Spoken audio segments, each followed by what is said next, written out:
Die schwedische EU-Präsidentschaft hat den Donnerstag, 19. November, als offiziellen Datum für den Extra-Sommet von der Europäischen Union zu Personalfragen konfirmiert. Demnach soll den Tag eine Decision über die zwei neuen Posten vom EU-Ratspräsident und dem EU-Außenminister fallen. Favorit für das Amt vom hohen Vertreter für die Außenpolitik ist der früheren italienischen Regierungschef Massimo D'Alema. Zwanter an Dënchten musse Steechofer den trotz Rappellen an ugekënnechte Kontrollen seg Steuervignett fir den Auto nachemmer net bezöltet, ob eng säfte Strof gefasst machen. An dem Zusammenhang hun Beamte vun der Douane Axis nämlich en dënchten no mitten Vignette vu rund 2000 Gefierer zu Helling, Kokelscheier, Märtert an Tcht Fehlen an Heichend, wéi op den Autobunde kontrolléiert. Ganze 38 Schmoul ass da noch e Steuersinner erwischt gin. Kontrolle solle so lang weitergoen, bis sämtlech unbezölte Vignetten immerhin rund 30.000 agedriwe gesehen.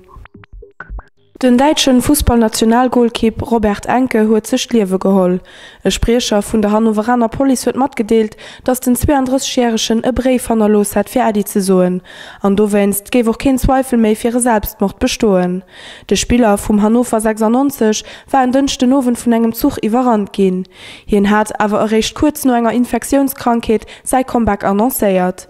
Den Enke hanner leist seg Fra Theresa as ein 8 Monate alt Mädchen Leila wat Koppel am Meerrecht adoptéiert hat.